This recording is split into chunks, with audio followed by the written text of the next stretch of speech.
Yo, YouTube, what's going on? Welcome back to the Jonathan Hassinger channel. I, of course, am your host, John Hassinger, for this out-of-theater reaction to Imaginary, starring, I don't know, and shame on the studio that produced this movie. Because in the last 40 minutes, this movie all of a sudden has a concept that's awesome. But the execution, the directing, the cinematography, the acting, the editing, garbage. It was almost like at some point, this movie was on its way to being really cool. I mean, you are ballsy enough to give a movie a title, Imaginary. Imagination is the only thing lacking from about 78% of this movie.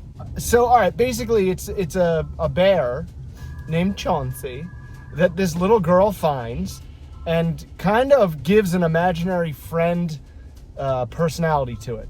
So it's not an imaginary friend in the sense that you can't see it. It's an imaginary friend, but it's a toy. And they do scavenger hunts together, and at one point they realize the bear is making her try to hurt herself. And that's one of the scavenger hunt things on the list. You know, the adults notice, and dude, just the pacing, and then it's a case where the old lady next door, who's just, is she bad, or is she gonna save us, or what is she? She all of a sudden has this, like, out of nowhere, a bowel movement of exposition, and she's all of a sudden maybe the bad guy, and then they kill her off, and there are some scenes in this movie that are like, oh shit, like I got goosebumps. And then they just don't do anything with it. They go nowhere.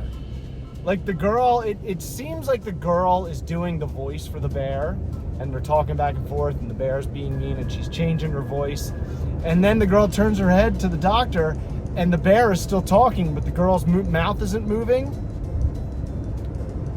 And she's like, has she picked up any new hobbies lately, like ventriloquism? And the mom's like, no, stepmom. And then that's like as far as it goes. Like it's, I read a review. I read a whole bunch of bad reviews on Rotten Tomatoes right before I saw the movie, and I was like, I want to see if they're like overreacting, and they're not.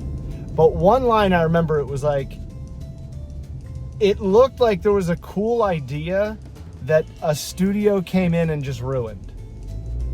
And that, I felt that at the end. Like, while I was watching the movie, I'm like, this is just not good. Like, the pace, the way that this film is being delivered to my eyes and ears is just clunky.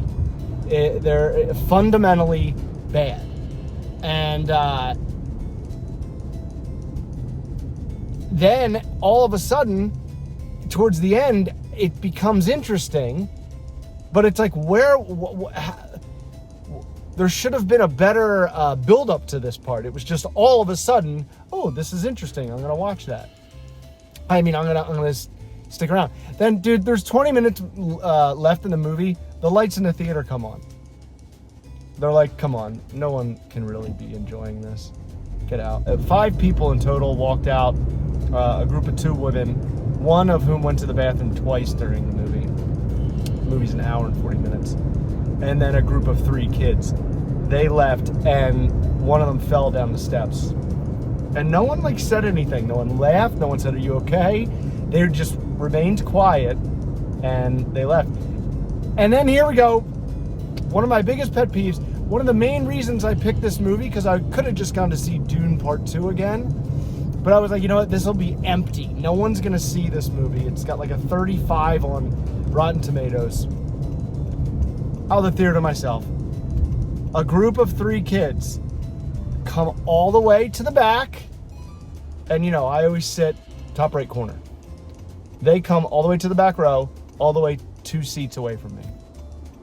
The theater's empty. So then I had to do the thing where I put all the stuff in my pockets slowly so they don't notice, and then I pretend like I get a phone call and have to kind of run out. And I run out of the theater, usually go pee. Usually. I think this has happened to me once before. I went and I peed. I used the restroom.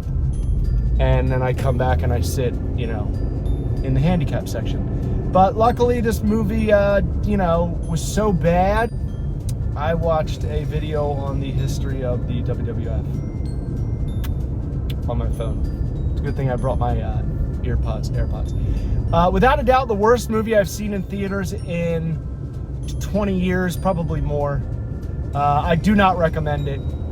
And there's obviously some foul play involved with the people who are distributing this movie.